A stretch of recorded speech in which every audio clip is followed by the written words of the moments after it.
Welcome to the Bogosity podcast for the 2nd of February 2015, the podcast that's shoveling it out of your driveway.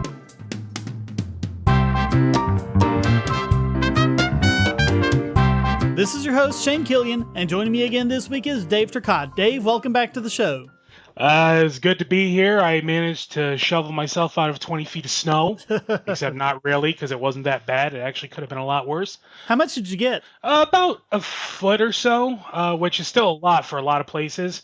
But the snow was that light, fluffy dust kind of snow, and the wind was blowing enough that it really minimized a lot of the shoveling. It really cold, though. Really, really goddamn cold. Here, a foot of snow would shut everything down, but we get that really wet, icy type of snow. We got that, I want to say 2 weeks ago, actually. So we still had snow on the ground as this came down. But it's like I've been up to Michigan when it's, like 2 feet of snow out there. I'm like, I can drive on this. Yeah. This is nothing. I was driving better than the Yankees up there. They're SUVs with Michigan plates, and they were sliding around running into mailboxes and telephone poles. I was in a 2001 Crown Vic, and I was fine. Well, it's funny, too, because I was talking to John, and, John's like, man, it's a bone-chilling 60 degrees in Florida. I'm like, that's air conditioning weather. Oh, man, my fiance and her kids are from Florida, so... They're like, it's cold. I'm like, I have the temperature here set at 74 degrees. I upped it 2 degrees from what I normally do, and you're still saying it's cold in here. I'm so used to this kind of cold weather that I could actually go out in this in like a t-shirt and be like, oh, it's a little chilly. 60 degrees to me is long sleeve, no jacket weather. That's what it is to me. Yeah, 60 degrees is I'm out there in shorts. All right, well, let's pile drive the news of the Bogus. So, Dave, you have more news from the Gamergate front? Yeah, ABC decided to cover this on Nightline a couple weeks ago. And that show. Yeah. Oh my God, was this bad. This was just awful. Basically what they did was they continued the whole narrative of it's just evil basement-dwelling male gamers trying to abuse, poor... victimized Anita Sarkeesian and Brianna Wu. Yeah, please, victimize me as much as they are. Please! You know what kills me? If you actually go back and watch the footage, you could see, they say, this is the normal everyday life of Anita Sarkeesian, as she's walking to the car escorted by police. But do you see the smile on her face? Oh yeah, I saw that. The liar's smile. And listen, if your life was under such a direct threat that you needed to be escorted by police legitimately, I wouldn't be smiling. Around here, we call that a shit-eating grin. Exactly. That's exactly what that is. And it's comical, to say the least. And here's the thing about the ABC piece. First thing they do is they give Anita all this airtime to talk about all her bullshit. And they give almost no time to Gamergate. And they try to say that the problem is you have male gamers constantly harassing women. And do they show any kind of studies on this or show all kinds of evidence? Hell no. They show one example, one that they very easily could have set up themselves and not told anybody. And not only that, but they were showing, I think the game was Counter-Strike. I could be wrong about that. But they were showing a woman playing Counter-Strike, and this one guy in there was being a jerk and saying all kinds of disgusting things to her, like, hitting on her, but a little more aggressive. You get that. Yeah, but you get that anywhere. You get that if you're a guy. But here's the thing. Here's what they ignored. If you actually watch the footage, you can see the other male gamers telling this guy to stop spamming, to shut up, and to leave her alone. But of course, they're not going to mention that. Of course not. No, instead, that's their blanket statement about male gamers, that we're playing games in our mother's basements and we hit on women. In fact, the only person that they had on there to talk about from the gamer's perspective, they made sure to go out of their way to say that he is not part of Gamergate. It's upsetting. TV media loves to bring out this false balance, like someone sensible comes on TV to talk about science and they have to give equal time to some nut who thinks the Earth is 6,000 years old or whatever. But whenever, and Nightline is one of the worst of these, they cover some psychic woo or alt-med Bogosity. They might bring in a skeptic like James Randi and only show you 10 seconds of his interview taken completely out of context. Here, they didn't even do that much. Here's the thing. ABC has always sucked. ABC has always been terrible. The only time it wasn't is when John Stossel was on. And to be perfectly frank, I don't think enough people give ABC shit.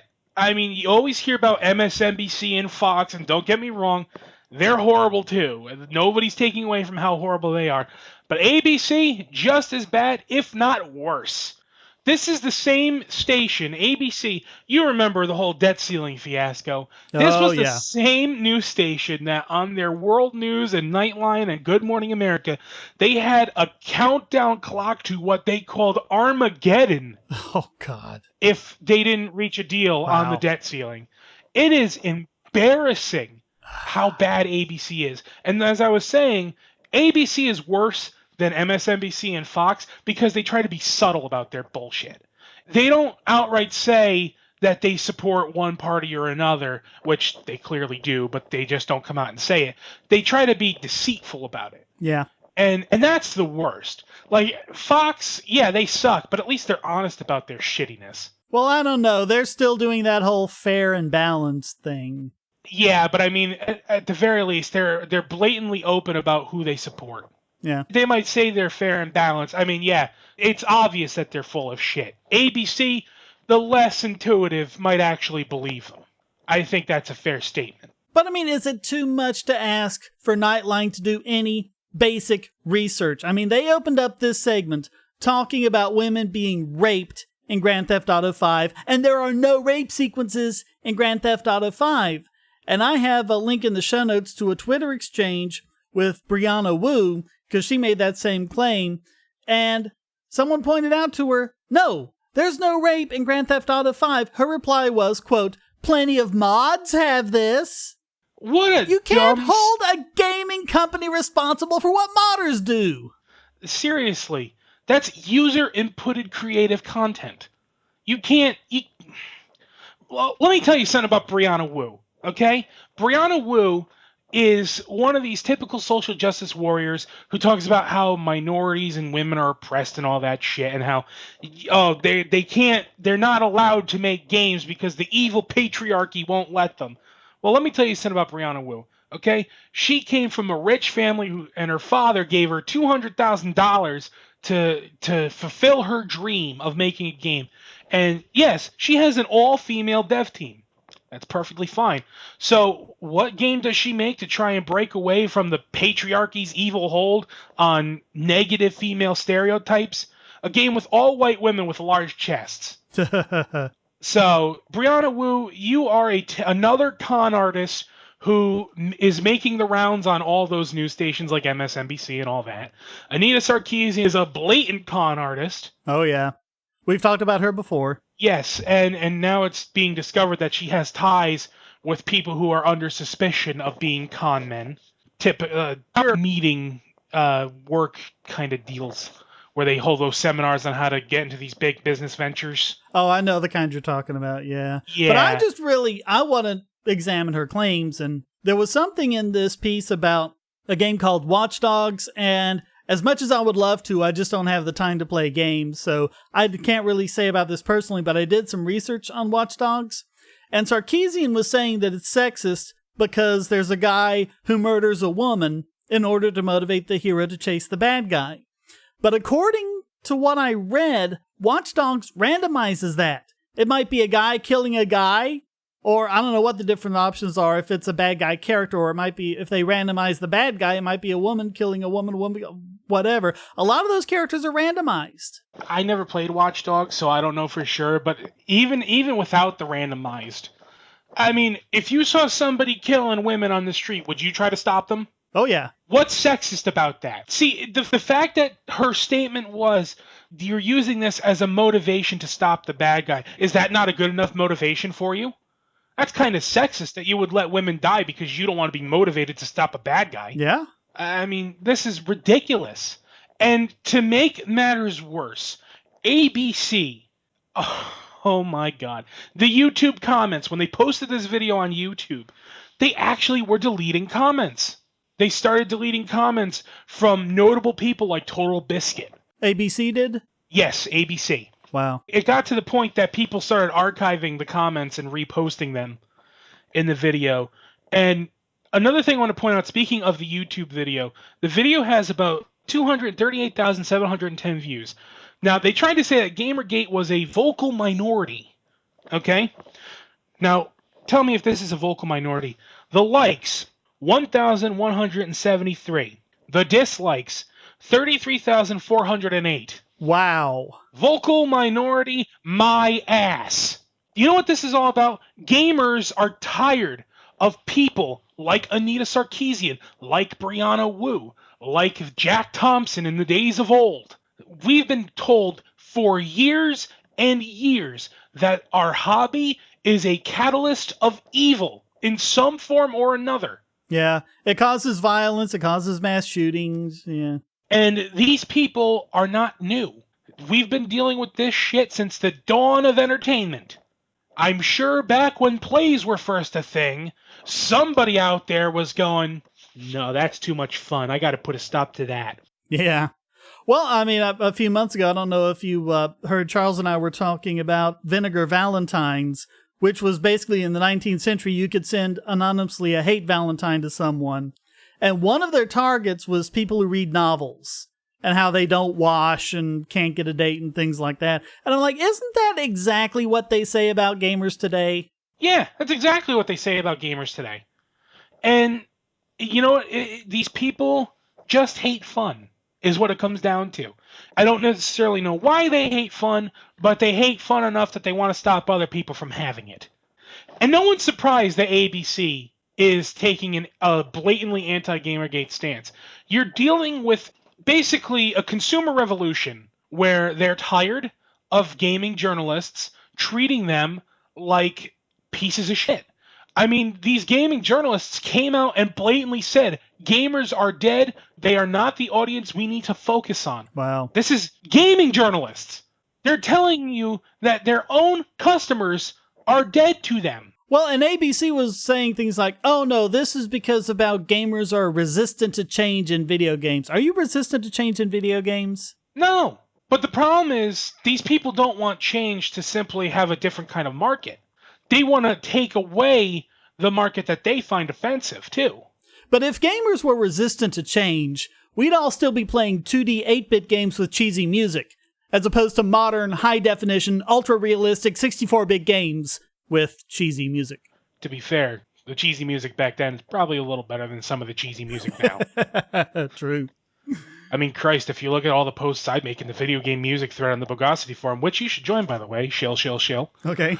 Yeah, I've been posting a lot of that shit. But anyway, as I was trying to say, it's not surprising because you have old school journalism, which has always been full of shit and has always treated their consumer base like basically stupid people. And in fact, I know from experience that that's how they're trained to think. Because when I went to broadcasting school and did all the broadcasting stuff back in high school, that's what we were told. We were told to view your audience like they are morons, like they are non-thinking robots. Yeah. That's what you're told to do in the movie industry. Yeah, that's what you're told to do. And that's exactly what they do. So it's old media defending new media trying to act like old media. Yeah. So no surprise there. You're all a bunch of liars and con artists, and people are finally calling you out for it. So of course they're going to try and put up the fight. But I mean, you also have this things like, oh, these sexists were so oppressed, you can download an app where you punch Anita Sarkeesian in the face. I remember back in the 90s, people made things like Java apps and stuff like that where you could punch, Bill Gates in the face. I mean, that was pretty cathartic, just beating up Bill Gates. That is nothing new. But even a little sooner than that, how about because I know what you're talking about, the Punch Anita game on Newgrounds. Well, how about the Punch George Bush game? Yeah. There were plenty of those. In fact, I recall someone making a Punch Obama game and everyone said, "You're racist!" Yeah, that's usually how it works. But you can do it to George W. Bush and Bill Gates and, and no one says anything. No, nobody says anything because they don't want equality. They want to be the privileged class. Exactly. It's not about equality. It's about supremacy, and it always has been. I mean, the fact is, to use ABC, or a person from ABC, Barbara Walters herself said the fight for equality is long over because pretty much women can do just about anything men can do now. And, I mean, except for physical limitations, there's not a hell of a lot to really stop them. They might make different choices. Yes, different choices. Like, for example, with the whole STEM stuff, that's the reason why a lot of women aren't necessarily getting into, like, physics and stuff like that, and major math-related, jobs. But that's on them. They choose courses that don't fall into the STEM category, and that's where a lot of these, physicians and math-related jobs and even a little bit of game development falls into that. And then these same people will come out and say, well, that's because it's sexist and all that nonsense. No, it's not that it's sexist. It's that you didn't want to put in the work to get the kind of education you needed to get into that line of work. And you are the only one you can blame for that. So stop making excuses. That's all you're doing. You are making excuses and then trying to put the blame on others. It's your own fault. Unless you have some kind of physical detriment that prevents you from doing something, if you are motivated enough, there should be nothing to stop you. But you're not motivated, are you? Instead, you would rather just make excuses, blame others, and then say, woe is me, I am a victim, please give me money on my Patreon account. God forbid you put in actual work to get where you want to be. Unless your name is Brianna Wu, then you can ask Daddy. But my point is, these people are complainers, they're excuse makers, they are nothing more. And people like Anita Sarkeesian, you are a clear con artist. Brianna Wu, you are a clear con artist. They're not gamers. Especially Anita, who has come out and actually said that she is not a gamer in seminars. But then when she tries to to go through with the feminist frequency nonsense, she'll say, I've been gaming all my life. No, you're a liar. You are a liar, a con artist, and a thief. And ABC, I expect no kind of decency from you. So it's no surprise to the rest of the class here that you would go and side with con men and con women and continue to spread a false narrative to try and further your ratings boosts so that you can appeal to baby boomers who don't know anything about internet culture. So yeah, ABC, fuck you, essentially. Hackers, terrorists, the NSA. But I repeat myself. Your online security is under attack, and the weakest point is your password. That's why you need LastPass. LastPass plugs into your browser and allows you to randomly generate strong, unique passwords anywhere on the web, all protected by one master password. LastPass sets up in minutes and gives you secure automatic logins throughout the web, synchronizing across all your browsers and all your computers, at home, at work, or on the road. It even securely stores sensitive form data, including credit card numbers, backup sensitive documents, membership info, Wi-Fi logins, and more. And with LastPass Premium, you can get these benefits on other applications and even mobile devices, and also get priority customer support. Sign up at password.bogosity.tv for a free month of LastPass Premium. Log in securely everywhere using the last password you'll ever have to remember. Go to password.bogosity.tv and get LastPass now.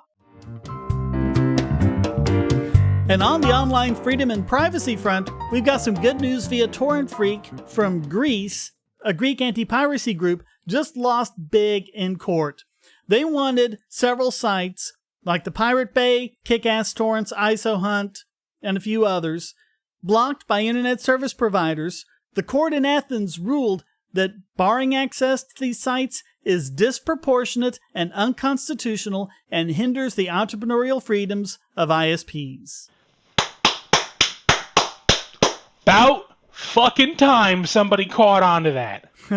I mean, yeah, we just had a couple years ago, I think it was a couple years ago now, where the UK finally gave up, and realized, it's not worth our time to chase these people. Yeah. But seriously, I think this may be the first time that this has been a court victory in terms of websites like the Pirate Bay. Oh, and it gets better. They not only said that the blockades won't be effective, not only they're disproportional and in violation of constitutional rights, they also said it would breach people's right to freedom of information, confidential communications, and protections against the collection, processing, and use of personal data, And also, those torrent sites contain links to files that are distributed legally, and those will be needlessly censored by these blockades.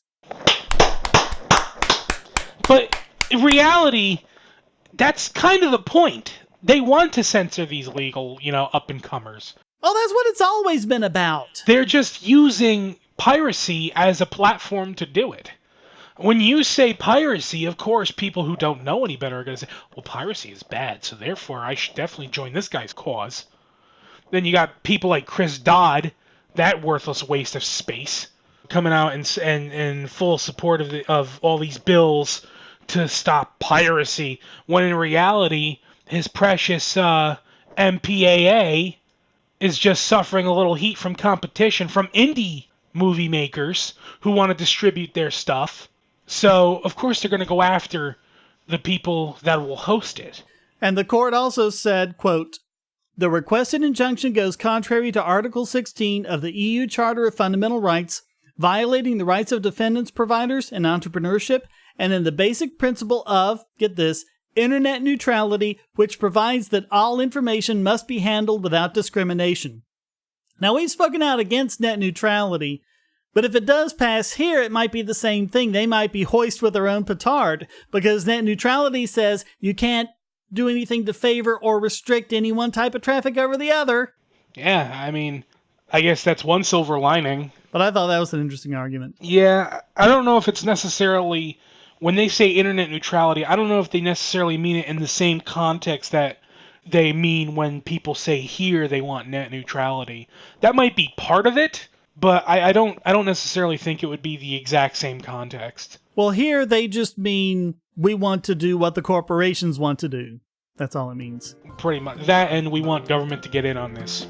Yeah. Because that's worked well everywhere else. Bogosity.tv and all of its services are hosted at GoDaddy. I've been very satisfied with GoDaddy's services and their wonderful 24/7 customer support for over 10 years now. So I'm happy to be able to give you this special offer. Just sign up for any new domain, web hosting, email, or other service and get 35% off with the code WOWNOBOGON. That's WOWNOBOGON. Because there's nothing bogus about these savings on quality internet hosting. Just go to GoDaddy.com and use the code WOWNOBOGON. More Bogosity about vaping. That is the smoking of e-cigarettes, which is not really smoking because there's no smoke. It's a safe and effective alternative to smoking. And we've talked about this a few times on the podcast before, but this story has to do with a study in the New England Journal of Medicine. And about this study, the journal itself tweeted, quote, "Chemical analysis of e-cigs vapor show high levels of, survey says, formaldehyde. Authors project higher cancer risk than smoking." Sound familiar? Who else goes on about formaldehyde? Anti-vaxxers?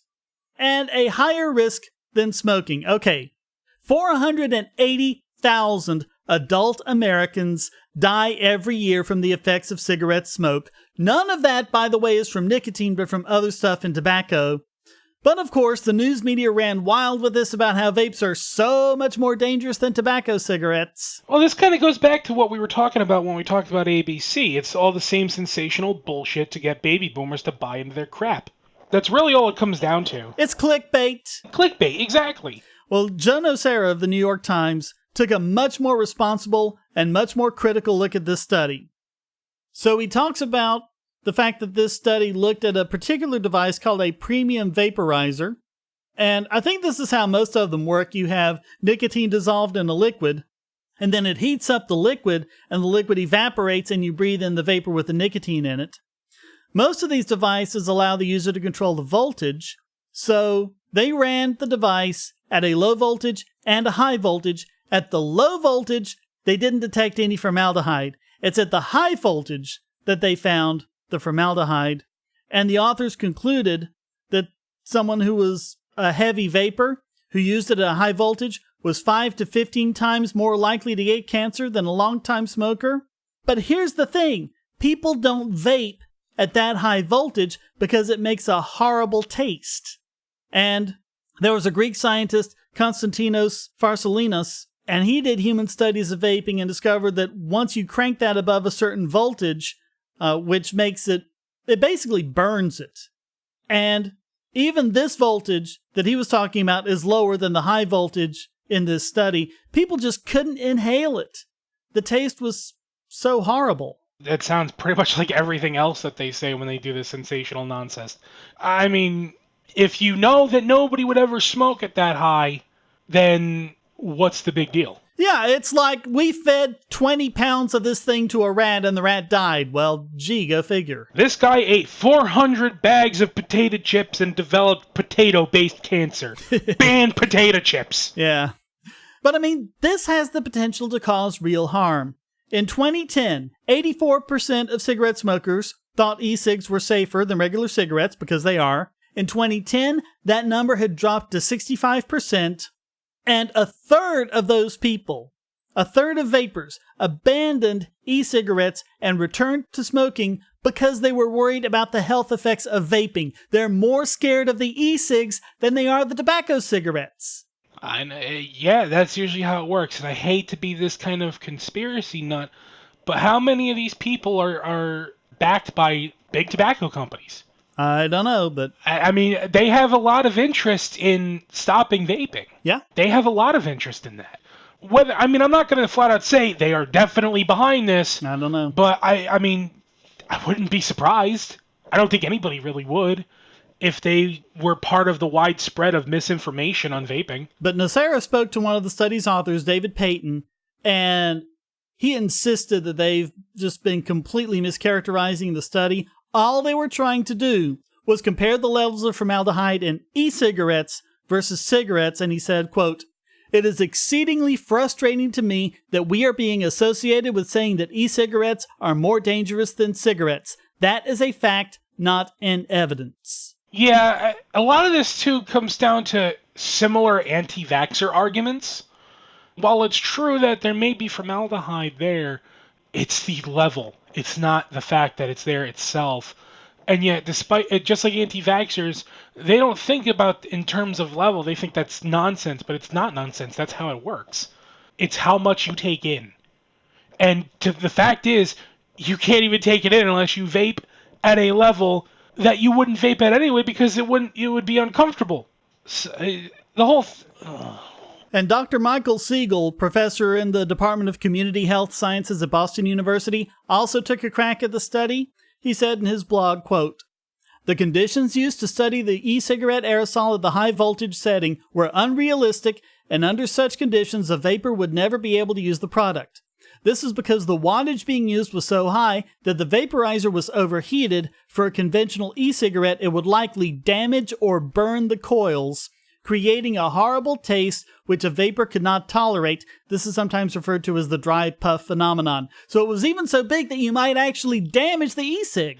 Yeah, again, if it has to be at a level where it is no longer enjoyable and may potentially damage the product, how dangerous can it possibly be? But, of course, that requires thinking, and, that's not in very high demand.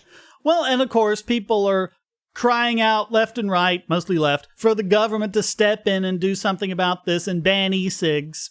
Well, look, even if you think the government should do something about it, all they would have to do is make a regulation just saying, okay, when you make an e-cig, your coil temperature can't be any higher than this amount. And that's all you would have to do to stop this.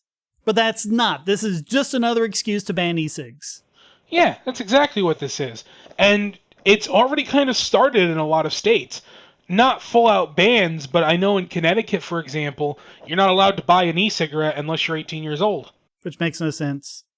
It's kind of like when they first came out with things like the nicotine patch and other things to help people stop smoking, and they delivered smaller amounts of nicotine that abated over time, and you had to have a doctor's prescription to get them. Even though you could walk into a 7-Eleven and buy tobacco cigarettes with far more nicotine. Yeah. Just no sense. Exactly. And here's the insulting part about that ban. You act like people under 18 don't smoke. There are people who start smoking by the age of 10. Usually when people do start smoking nowadays, I think it's the under 18 crowd, because I think if you wait until you're an adult, There's so much good information out there about the harmful effects of smoking that I think if you make it 18 without smoking, you're probably not going to start. You have to be at those young and stupid teenage years where you think you're immortal and nothing bad can happen to you that you start smoking. Or even younger, sadly. But the fact is, e-cigarettes have been by far the best tool to help people quit smoking cigarettes. And to deny that tool to people just because they are not of a certain age, even if they already smoke, is just awful. It's downright cruel when you think about it. And the fact of the matter is, these people are fueled by nothing more than irrational fear or simply getting rid of the competition if that seems to be the case. But all you're doing is hurting people that want to quit a bad habit, who are trying to save their own lives. And you have people who are giving up the e-cigs to go back to tobacco smoking. Yeah, nice job, guys. I mean, symbolism or whatever, or exaggeration, but you're basically letting people kill themselves because you're scaring them into doing it. Exactly.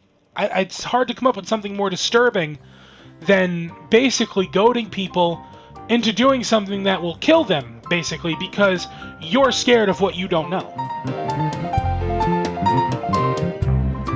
You say you don't like Bitcoin? Why not? Oh, because it's not gold. No problem. Just go to coins.bogosity.tv and you'll be taken to Coinable, where you can buy gold or silver coins or bars with your Bitcoins, with literally up-to-the-minute spot pricing. Now there's no reason not to jump on the Bitcoin bandwagon. Whether you're a Bitcoin miner, service operator, Bitcoin business owner, or market speculator, you can get gold and silver from reputable dealers. And Coinable has Bitcoin liquidity for fast processing of your order. Coinable even utilizes a special shipping infrastructure to ensure that your investment arrives safely at your door. And you know what? By going to coins.bogosity.tv, you won't pay a penny more, a Satoshi more for your purchase. But you'll help this podcast. You can even sell your gold and silver for Bitcoin as well. Coinable is your Bitcoin to gold marketplace. So go to coins.bogosity.tv and start turning your Bitcoins into gold now.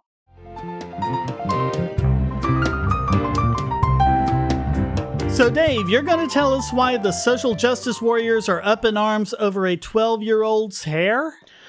Oh, geez. Yeah, so let's set the background here. We had a 12-year-old girl, Mallory Merck. That was her name. She basically braided her hair and decided to show off her hair on Twitter. And it's braided in kind of things that seem to be like dreadlock size, and it's kind of reminiscent of Bo Derek, back in the 70s and 80s.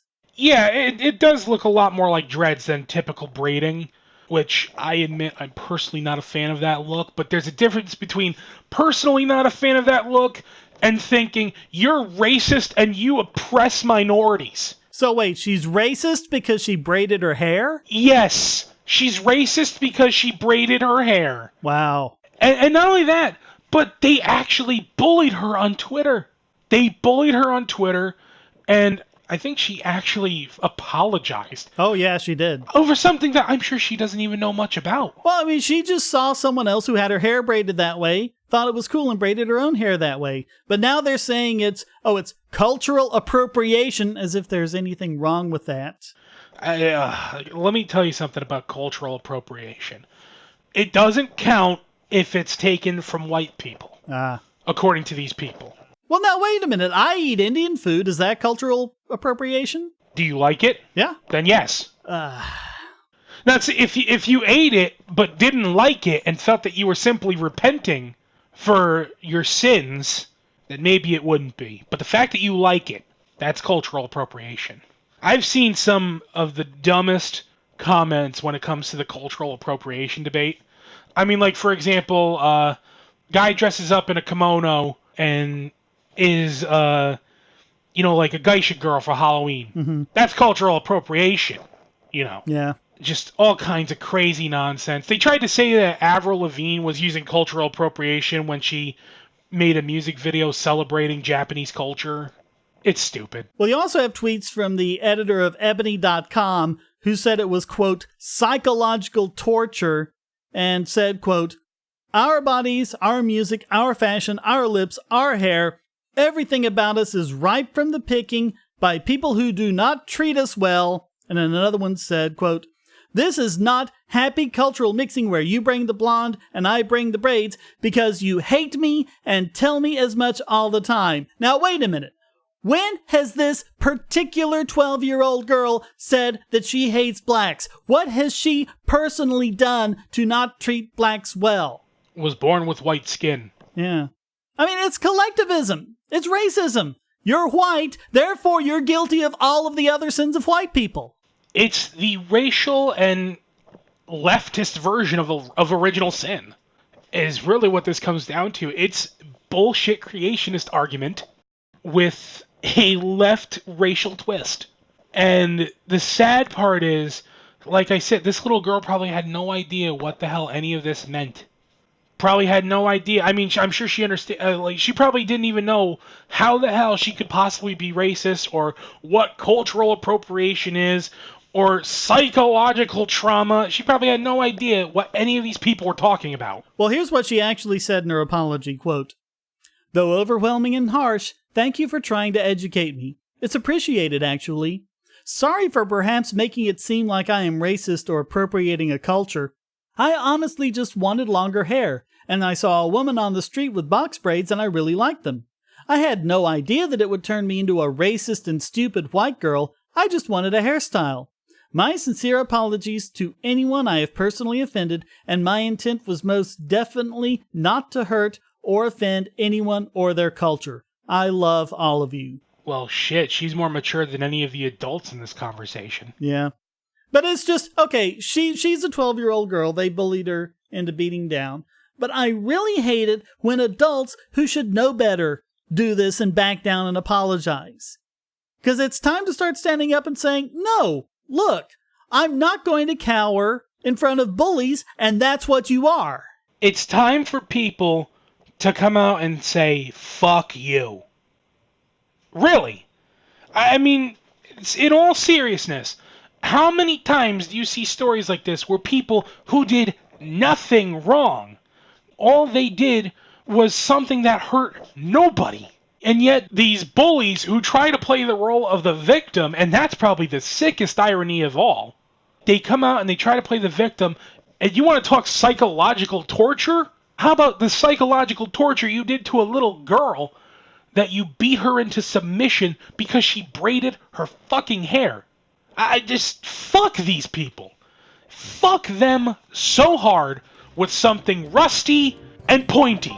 They piss me off. I think that's pretty clear. I think we got that message, yeah.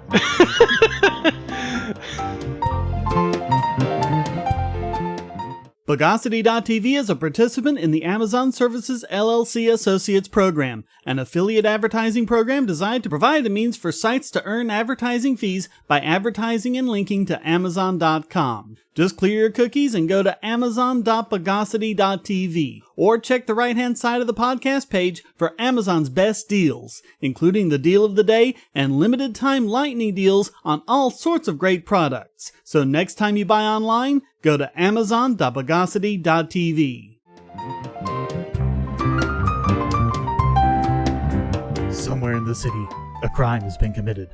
A suspect is apprehended by the dedicated detectives who investigate crimes, while being narrated by a man who sounds like he's been smoking way too many cigarettes. The tobacco kind, not the vapes. Sorry about that. All right, anyway, you know the story. They interrogate the guy for hours. Finally, he breaks down from the onslaught of their mad truth-finding skills, and he confesses. They have their man. Or do they? Recently released research has shown that even in normal, mentally healthy adults, police interrogation techniques can plant in the mind of a perfectly innocent person the false memory of them committing the crime. That don't surprise me. That don't surprise me one bit. I mean, think about it. And it took them less than 3 hours. Yeah. Well, think about it. It's kind of the same mentality of what goes through the minds of people who are being tortured. You have all this pressure on you, and you're just trying to get out of there. Well, and it's probably a social defense mechanism, going back to when we were hunter-gatherers or whatever. You were kind of forced to align yourself with what everyone else believed. And not only that, but I mean, especially if you're scared. Yeah. And you don't have someone there to defend you. But it's not like they're afraid and so they falsely confess out of fear. They remember it in vivid detail.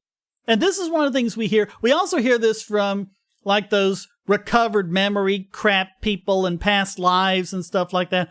Oh, there's no way they could make it up or falsely remember at that level of detail. Yes, there is. These memories are every bit as detailed and nuanced as any other memory you have in your head that is real. Well, just like near-death experiences where they said they saw the light and all that nonsense. Yeah. Well, okay, Dave, what do you remember from when you were, say, 7 years old or somewhere in that age? You're asking... I'm not a guy with good memory. Well, but okay, go a little older if you have to. Okay, 9/11. I remember where I was then. I was in middle school. I was 14. I was in homeroom when that happened. I remember we were sitting there in homeroom when all of a sudden a teacher from another room came in and called the teachers out. And they came back in, dead silence. Didn't say nothing. We all kind of knew that something happened, but we weren't sure what. And we definitely didn't know on what kind of scale something happened.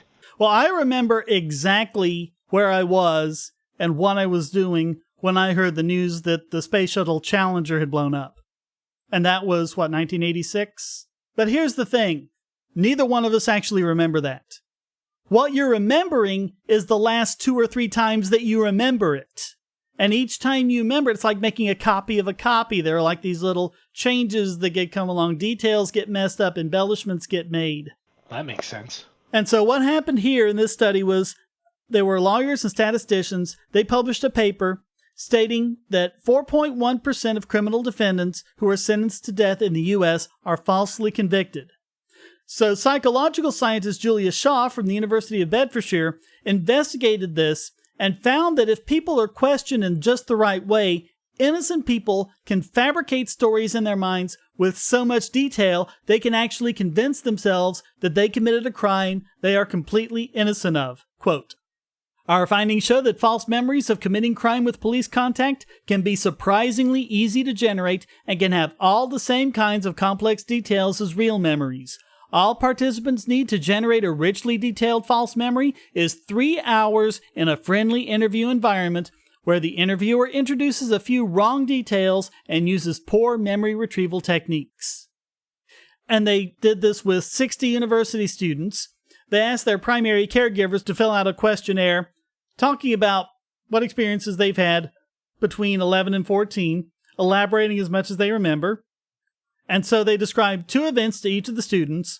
One was something real that they experienced, and one that was false and never happened. And for half of the students, they invented something like a fake dog attack or an injury or something like that, losing money. Something fairly innocuous, but that should be memorable. And the other half, they invented a crime that came to the attention of the police. And none of them had ever committed a crime or been questioned by the police or anything. And what they did was they took the false event and kind of gave them enough details of their life around it. And so they were struggling to remember what the false event was. And they were very friendly and they're like, oh, keep trying. Here are some different memory strategies. And the more they did it, the more vivid that memory came. And the more convinced they were it was the truth. Of the 30 students who were told they'd committed a crime in the teenage years, 71% of them ended up developing a false memory. Of the 20 who were told they committed some kind of assault with or without a weapon, 11 were able to describe in incredible detail their interaction with the police on the matter, even though it never happened. And 76.6% of the 30 students who were fed the false stories about the teenage years that weren't of a criminal nature still ended up forming false memories about them too. And they were just as detailed, the false memories were just as detailed and just as real to the participants as the real memories, right down to giving them similar ratings of confidence, recalling them with the same clarity and sensory detail. And apparently, if you just give them these small little details that are true, that can convince them of a much bigger lie. And so the author said, quote, "In such circumstances, inherently fallible and reconstructive memory processes can quite readily generate false recollections with astonishing realism. In these sessions, we had some participants recalling incredibly vivid details and reenacting crimes they never committed. This research speaks to the distinct possibility that most of us are likely able to generate rich false memories of emotional and criminal events." Holy shit. I know, right? That is some insidious, borderline evil genius levels of trickery and just... God damn.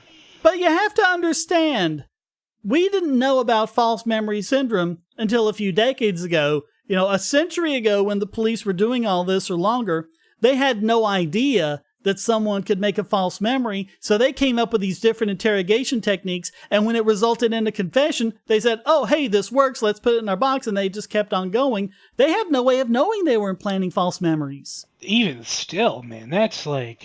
I mean, now that we know it, of course, it's inexcusable. It's evil. Oh, yeah. It's evil. There's no other word for it. It's evil. And you know what it reminds me of? It almost reminds me of, like, even more evil and detailed way of like of a hot reading or of a cold reading that you see from psychics. It's kind of the similar principle where, except it's kind of in reverse. Instead of the fishing for memories, you're essentially giving them the memories and fishing for a confirmation of your own, I don't want to use the word bias, but you're essentially a confirmation of what you're looking for. Yeah. Well, the psychics do that too. Penn and Teller made that clear in the first episode of Bullshit. They're just messing up people's memories of their loved ones. Yeah, and I have a personal vendetta against psychics. So, yeah, this kind of hits home to me too. I have an aunt who died back in 2008, and my mother was very distraught from that because she lost her sister, a sister she was very close with.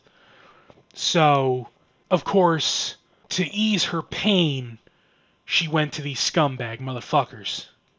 And yeah, I listen, I don't like seeing people get taken advantage of in the worst possible situation. And the fact is, this is pretty much on the same level as that. If not worse, because it's not like they're just taking their money, which that's bad too. But you're using the same techniques to take away somebody's freedom. Well, what about the cases where, and we saw this, I think, in the 90s with like daycares, where they were actually able to implant false memories, convincing kids that they'd been sexually molested, and we have people who say, well, initially I didn't think I was raped, but then I talked to all these rape counselors and everything, and they convinced me I was raped. You know, if they're putting in false memories of something that never happened, and it's something traumatic, that can create the same psychological trauma as actually going through it, because the memory is just as real. And to do that, there's not even words for that. How could you do that to a kid? Well, they didn't know they were doing it to kids at the time. But now we know, and there are no more excuses. That's too disturbing for me. I mean, I could take a lot, but that's nuts. Disgusted. Just disgusted. History is written by the winners, and so apparently is economics. That's why there's LibertyClassroom.com. Probably the best single learning resource for history and economics on the web, LibertyClassroom.com teaches U.S. history, Western Civ, and economics from actual university professors.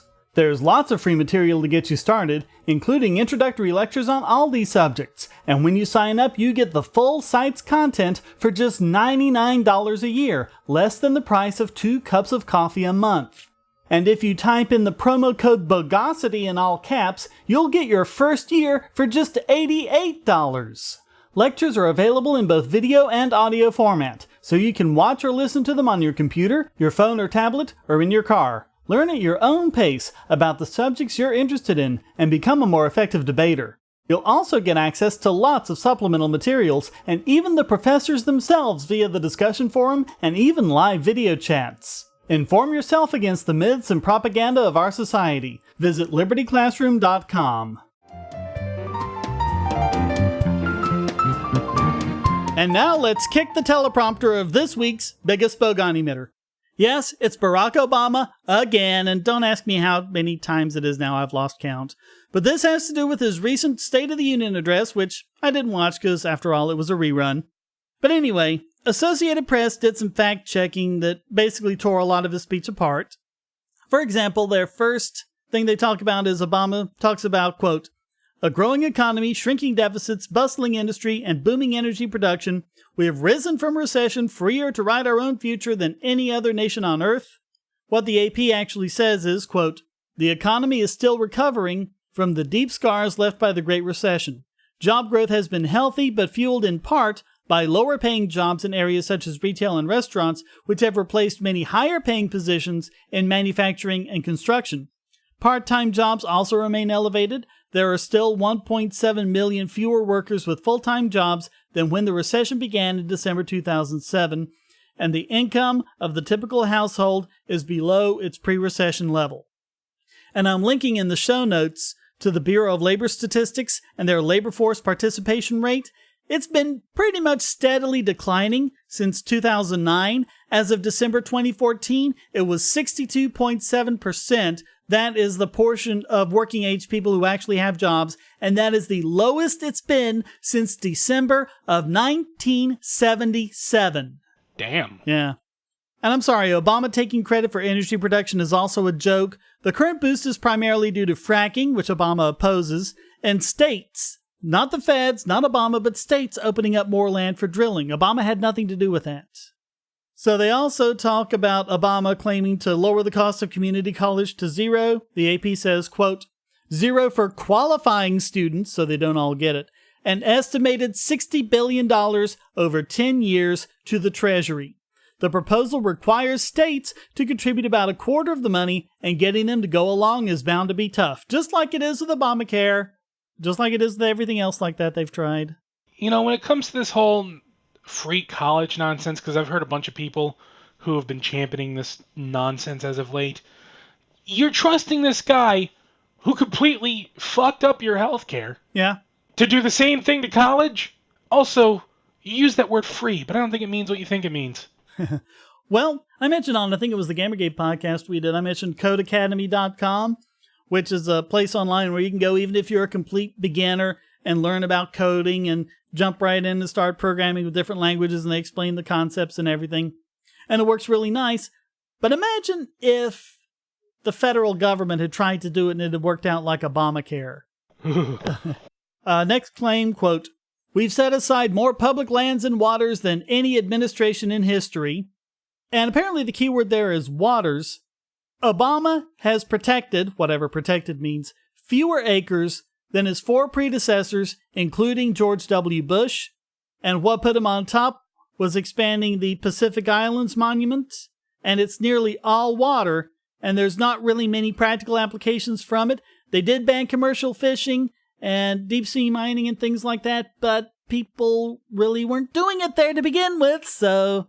yeah. Wasting everybody's time. It's like the Emancipation Proclamation. You free the slaves everywhere you can't. Yeah, basically.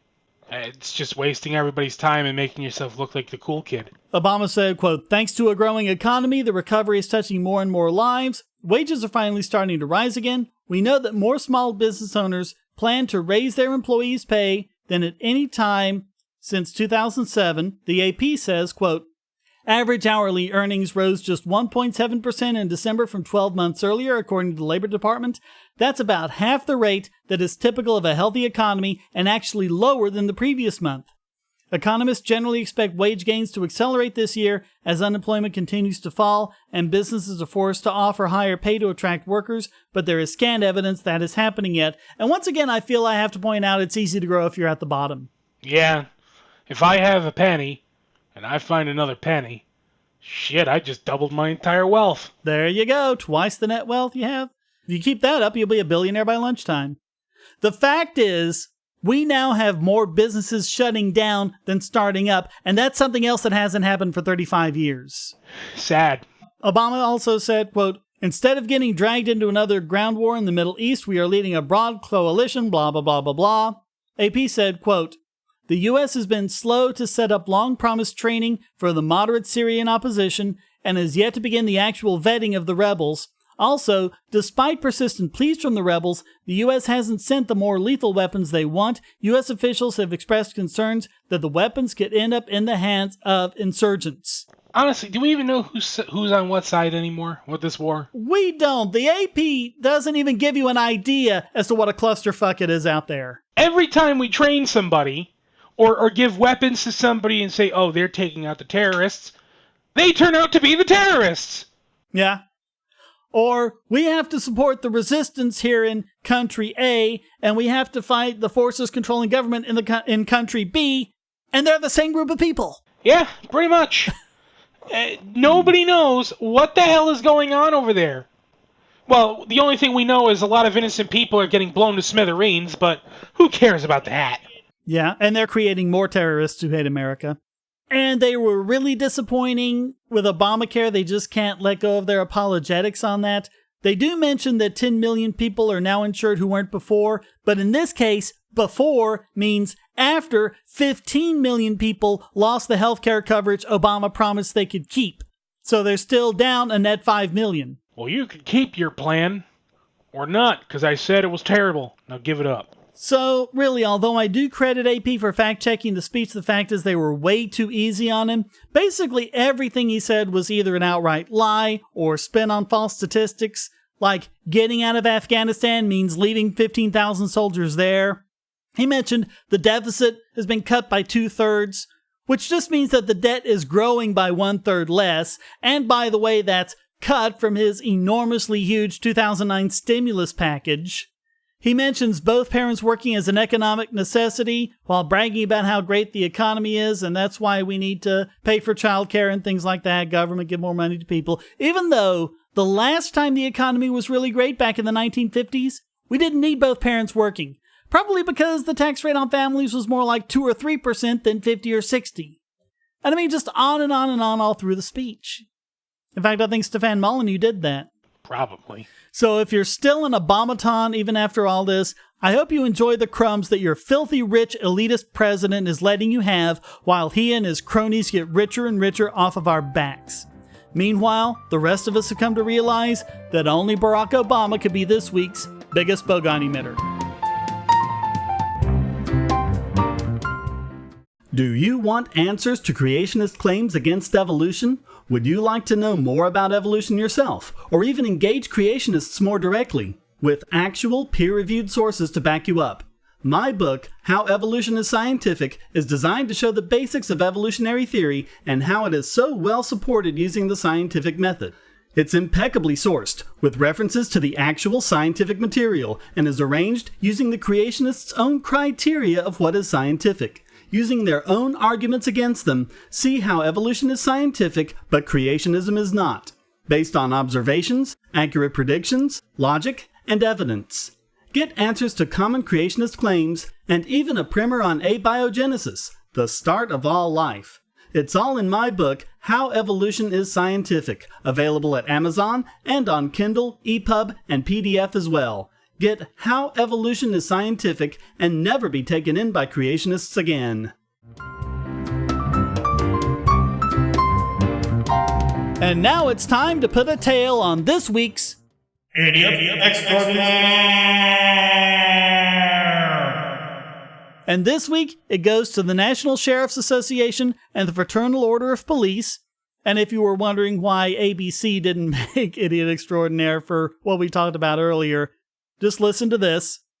These police groups, and many more, are protesting an Android app called Waze, a very popular mobile app that lets people, it's basically crowdsourcing for maps, and they can tell them where things are. They can report accidents, traffic jams.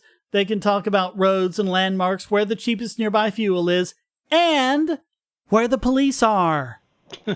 And they actually have different icons for police that are out in the open and police that are hiding themselves, trying to trap speeders. Honestly, that sounds like a very useful app. Yeah, but the police are wanting Google to pull the plug on it. Of course they are. But what happened to the old, well, if you don't have anything to hide? Well, no, that doesn't mean them.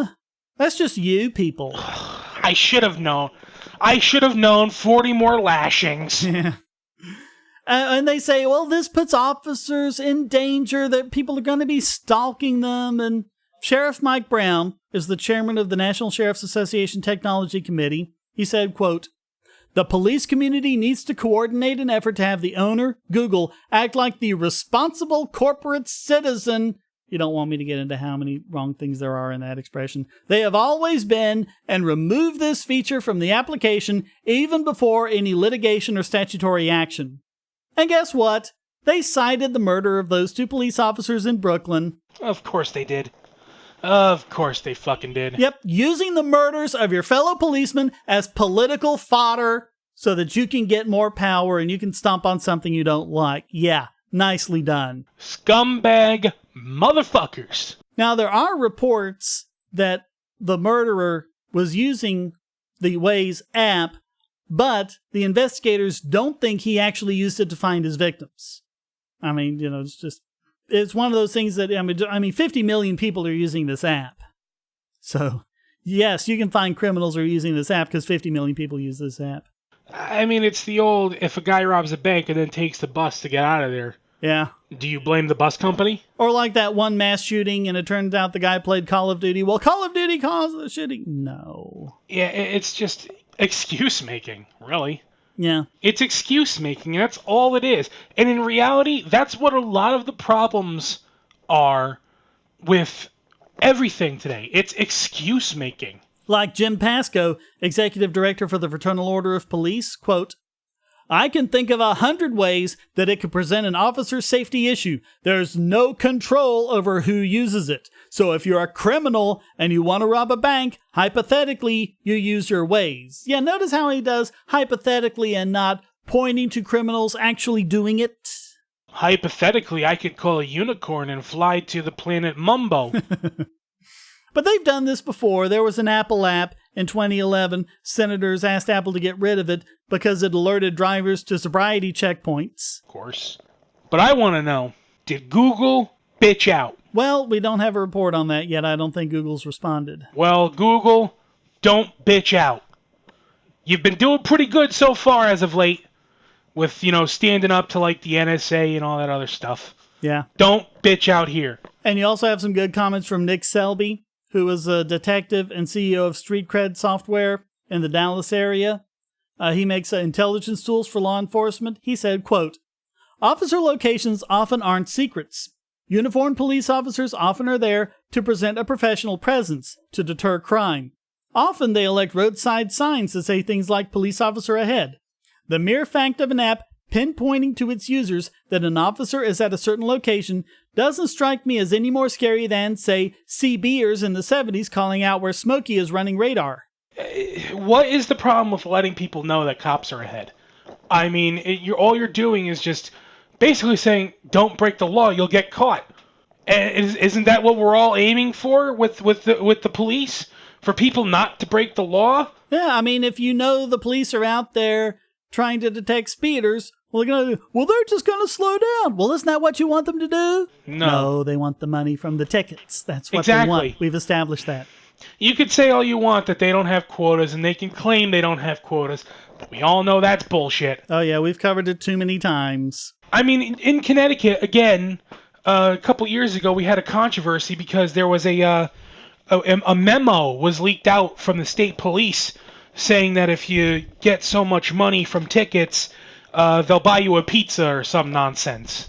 Well, I remember a number of years ago, because what people usually do is, they see a cop at a speed trap or something, they'll flash their lights to oncoming traffic to warn them about it. And there was a move, I think, in several states to make that illegal, and the court said, no, we got a First Amendment, we got free speech. Yeah. You can't stop them from doing that. And really, that applies here. Yeah. That absolutely applies here. But, since when do cops care about that? No. I mean, if you talk to most cops, they tend to be very authoritarian, no matter what side of the political spectrum they're on, Because the way they see it, they are the law. You obey them, or they backhand you with a nightstick. Here's an interesting experiment you can do. Just go up to a police officer and just ask him if he remembers his oath that he swore. And the sad part is, a lot of them don't remember. They have completely forgotten the fact that they swore an oath to defend the Constitution. Yeah, but who cares about that? And all of that makes these police organizations this week's Idiot Extraordinaire. Well, that wraps up this It Stinks edition of the Bogosity podcast. As always, you can come to forum.bogosity.tv to read the show notes and join the discussion.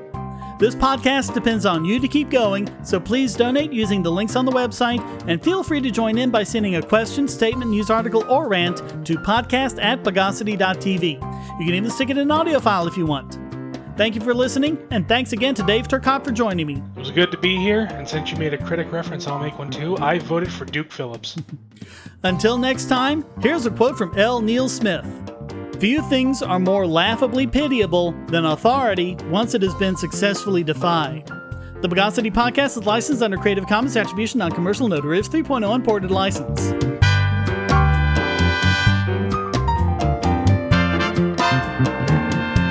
Bogosity.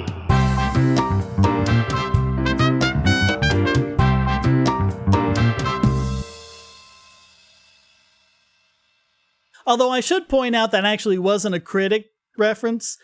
This year, it's all Mystery Science Theater 3000. And there was this one, I forget which movie it was, but, they asked the guy, do you like it? He smiled, gave him the okay sign, and said, it stinks. Oh. So that's what I was doing. See, I first thought of The Critic, because... Yeah. Well, that's good, too. That's a good show, yeah. Both good shows. John Lovitz. I think The Critic was kind of ahead of its time. In a way. It was. I actually have the complete series on DVD. Oh, cool. I wonder if it's on Netflix somewhere. I should watch it again. It's not. I've looked. Fox. You can find a lot of it on the... Yeah. They got rid of King of the Hill, too. They should do that with a lot of those old shows that didn't really go anywhere, like Herman's Head.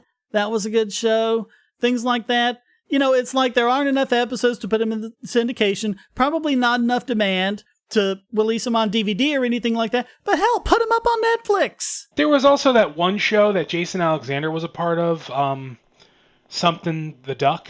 I forget. Oh, Duckman. Duckman. That's another one that should be on Netflix. Yeah. All those shows. Dilbert's on Netflix. Oh, yeah. Dilbert was good. Yeah, it was good. Those were all good shows. I always thought The Critic, though, did a better job at reference humor than Family Guy. Yeah. I'm not a fan of Family Guy at all. Yeah, I like it. I like the cutaways and everything are funny. The original season was funny. Like when it first started. Yeah, you gotta love the Brian and Stewie stuff. That's good stuff. When it first started out, it was funny, but then it turned into mostly like, I don't know, the equivalent of fart jokes and Seth MacFarlane is Brian the dog. Yeah. This is his actual opinion. Yeah, that's true.